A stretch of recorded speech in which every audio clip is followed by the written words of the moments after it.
sagaalka bisha September soo socota waxaa noo yaala kayskii weynaa oo dacwadda badda am glad inuu Yuusuf Garaad fadhiyo oo doodii hore nala joogay tan waa rajeynayna inaan nala joogtin marka because wax badan ayuu ka og yahay sagaalka bisha September insha Allah waxaa dhacaya doodii ugu dambeysay afar maalmood laba maalin Soomaaliya iskale laba maalin Kenya iskale maalin dhaxana waa firaaq 13 bisha inay soo gabagabowaysa kadibna waxaa loo dirayaa xukun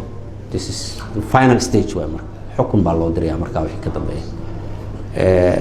ma idin jabinahay laakiin waxa ogaataan mindidiina lagu goorici lahaa gacanteena waa ka baxday judges baa u dhiibanay Kenyana judgeskaas u dhiibatay عدي لو جور عبا كعنت إنكم جرت شان يتوانجر صورة وهالك صوفر ليا أي حكمنا يا أي جوانك جاراي ما أبيلنا ماله period واحد عفان ولا هذا هنا ماله وأبررني رنتي جوان كذا نواقعنا جيسي نما كذا نوايا لنا because وحنا من سنة هدرتو وحنا من سنة إنه يتهاي حق شرعي dhinac walba marka loo eego inaan leenahay anagu oo dhulkeena ay tahay baan aaminsanahay waana hubnaa inta badan in aan ku guuleysanayno insha Allah taala inaan ku guuleysanayno waan aad baan ugu rajaweynahay insha Allah waxaan marka rabaa in Soomaalidu ay si fiican u ogaato number 1 ducadeena waa muhiim oo dadka Soomaaliyeed dad Islaam waaye ducadeena waa muhiim mid labaad oo muhiimka ayadana waxa waaye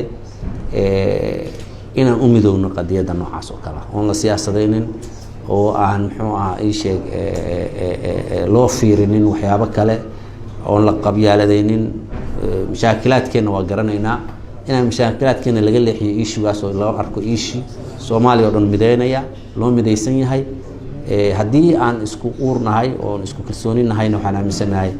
xagga sharciga waa ku guuleysanayna maxaa yeelay sharciga aan ku dacwoonayno oo maxkamadda caalamiga ay ku shaqeyso wuxuu leeyahay clearly labada dal oo xuduud badeed ka dhaxayso waxay xaq u leeyihiin in ay ka heshiiyaan ayagu xuduudkooda sidoo noqonay waa khiyaari laakiin hadday ku heshiin waayaan waxa lagu dhaqayaa sharcigaas xuduudkuna sidaa iyo sidaa u noqona annaga Kenya waa ku heshiin weynay muxuu ahaa sheeg xuduudka badeena ayagana waxay rabaan inay dhulkeena qaataan annagana waxaan leenahay ma nidaamku saas ma aha kan annaga iskale mar haddaan ku heshiin weynay waxa kaliya noo furan waxa waaye inaan si civilized manner ahaan sida caalamku u shaqeeyo inaan maxkamadda caalamiga oo Kenya xubin ka tahay annagana xubin aan ka nahay inaan wada tagno and then iyadu noo kala garqaado sidaan rajeynayna doodayadu waxay ku saleysan tahay on basis of qawaaniinta caalamiga ah based on evidence based on muxuu ahaa sheeg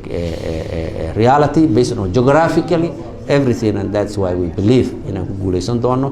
idinkana wixii idinkala gudboon inaad ka qabsan doontaan aad iyo aad baad mahadsantihiin